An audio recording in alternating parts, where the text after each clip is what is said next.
हिवालियाचे मजीद मालूमाती वास्ता रिपोर्टर रियाज बलूच नसीराबाद चा गुमगा पुहाल कंती। रियाज बताइएगा कि सैलाब मुतासरीन किन मुश्किलात का शिकार है, आगे सर्दियाँ भी आ रही हैं, तो इस हवाले से इमरजेंसी रिलीफ के हवाले से क्या इकदाम उठाई जा रही हैं? जी देखें, हालिया जो तूफ़ानी बारिशों से और इसके अलावा जो सैलाबी रेले थे, सिब्बी के तहसील लहरी और गुगी से जो सैलाबी रेले आए, उनसे जो है तकरीबन जितने भी देहात थे नसीराबाद भर के, वो तमाम जो है सैलाबी रेलों के जो है ना शिकार बने, जिससे देहातों में तकरीबन 80% जो है ख़ानदान जो है वो मुतासर हो गए, जिनमें उनके जो मकानात थे वो भी मुनद्दम हो गए, माल मवेशी भी बह गए और दीगर जो ज़रूरत के सामान थे वो भी बह गए। उन्होंने जो है अपनी जानों को जो है बचाकर महफूज मकामात पर पहुंच गए, जिनमें जो है महफूज मकामात में मेन कौमी शायरा थी या दीगर दूसरे सड़कें थी, वहाँ पे जो है महफूज मकामात पर पहुंच गए। इसके अलावा जो इमरजेंसी रिलीफ की बात की जाए तो यहाँ पे नसीराबाद में जो आबादी है वो इस वक्त जो है 5 से 6 लाख की आबादी थी, लेकिन जो सैलाबी सूरत-ए-हाल थी इसमें जो है आस पास के जो इलाके थे उनके भी आवाम जो है मुतासर होकर वो भी नसीराबाद में आ गए, तो जिससे जो है तकरीबन 7 लाख के करीब जो है यहाँ पे आबादी जो है इस तरह बताई जा रही थी। तो हुकूमत की जानिब से जो PDMA की जानिब से वो हज़ारों की तादाद में जो है मतलब रिलीफ जो है यहाँ पे भेजा जा रहा था। लाखों की आबादी में हज़ारों की जो है वो रिलीफ, इमरजेंसी रिलीफ जो है वो आटे में नमक के बराबर भी जो है ना इसी तरह मतलब वो ज़ाहिर नहीं हो रहा था। इसीलिए हमारी बात जो है मुतासरीन से भी हुई है। मुतासरीन का यही कहना है कि हमें जो रिलीफ मिला गया है उनमें भी जो है ना हमारा गुजारा नहीं हो रहा है। रिलीफ जो है वो 3 से 4 हज़ार रुपये की जो है ना वो राशन थे, जिनमें हमारा गुजारा नहीं हो रहा। और ये बताते चलें कि नसीराबाद जो है वो ग्रीन बेल्ट कहलाता है और बलूचिस्तान भर का ग्रीन बेल्ट ही है। यहाँ की जो आवाम है उनकी जो गुजर बसर है वो ज़र्री माशी उन पे होता है, तो यहाँ पे उनकी जो फसलात हैं वो भी 80% जो है वो फसलात मुकम्मल तौर पर तबाह हो गए। अब जो है 20% या 30% जो है फसलात बच गए हैं। उनसे हमारी बात हुई, वो कहते हैं कि हमारे फसलात जो है वो ज़ाहिरी तौर पे जो है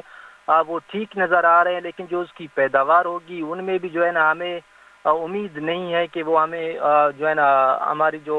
अखराजात थे उनको जो है बचा सकता है। इसके अलावा जो आगे उनकी जो मुश्किलात दरपेश आएंगे, जो सर्दियों का मौसम आ रहा है, क्योंकि उनके जो मकानात थे वो भी मुनद्दम हो गए, अगर किसी के मकानात बच भी गए हैं वो भी रहने के काबिल नहीं है।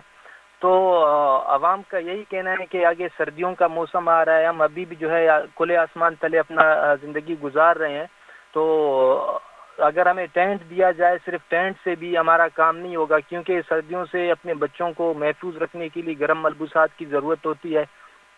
जो बारिश का शिकार हो चुके हैं, सैलाब के शिकार हो चुके हैं, इसलिए जो है ना हमारे मुश्किलात मज़ीद दिन ब दिन हमारे मुश्किलात में इजाफा होता जा रहा है। जी रियाज, जैसे कि आप बता रहे थे कि सैलाब के बाद जो मुतासरीन हैं उनकी मुश्किलात दोबाल हो रही है, और क्या कह सकते हैं मकानात मुनद्दम हो गए, माल मवेशी बह गए हैं, पुरसाने हाल नहीं है कि सैलाब मुतासरीन का। तो इस वक्त आपसे जानना चाहते हैं कि सैलाब मुतासरीन को किन चीज़ों की अशद ज़रूरत है? जी, ज़रूरियात में सबसे पहले देखें तो राशन ज़रूरी है। राशन जो है आवाम को, मुतासरीन को राशन नहीं मिल रहा है। अगर मिल रहा है वो मैंने पहले बता दिया कि वो उनमें जो है 6,000 से 3,000 से 4,000 तक जो है वो राशन की पैकेट्स है, वो बमुश्किल एक हफ्ता जो है उनसे गुजारा हो सकता है। इसके अलावा उनकी जो मकानात हैं उनकी तामीरात की जाए। ये आवाम की अपनी राय, आवाम से जो हमने बात की है, मुतासरीन से जो बात किया वो उनकी अपनी वो है कि हम इस वक्त जो है खुले आसमान तले मेन कौमी शाहरा पे या दीगर सड़कों पे पड़े हुए हैं। अगर हुकूमत की जानिब से या दीगर NGOs जो काम कर रहे हैं उनकी जानिब से हमें कुछ आसरा मिल जाए, हमारे मकानात तामीर किए जाए या उनकी मुरम्मत की जाए, हमें रिहाइश के लिए एक छत फराहम किया जाए ताकि हम जो है दोबारा अपने घरों को लौट जाएं। इसके अलावा फिर भी जो है उनको मुश्किलात जो पेश आएगी वो राशन की है, क्योंकि यहाँ का जो आवाम है वो 80% जो है उनका गुजारा यही ज़रात से उनका गुजारा होता है। जो ज़रात इस वक्त 80% जो है वो मुकम्मल उनके फसलात हैं वो मुकम्मल तौर पर तबाह हो गए हैं। इसी वजह से मैं यही कहना चाहता हूँ कि उनमें उनकी जो ज़रूरत, अशद ज़रूरत है वो राशन की है। जी اچھا ریاض یہ بھی بتائیے گا جیسے کہ سب سے زیادہ حالیہ بارشوں سے ضلع ڈسٹرکٹ نصیر آباد وہ متاثر ہوا ہے، سیلاب کے آفٹر ایفیکٹ سے بہت زیادہ بیماریاں بھی وہاں پھیلنے لگی ہے، تو میڈیکل کے حوالے سے کوئی خاطر کوئی اقدامات نہیں اٹھائے گئے؟ جی اس وقت شروعات میں میڈیکل کی کافی ایشوز آئے تھے، کیونکہ یہاں پہ ادویات کی کمی بھی تھی، اور ملیریا کے جو کیسز تھے وہ دن بدن اضافہ ہوتا جا رہا تھا ان میں، تو ان کی روک تھام کے لیے کافی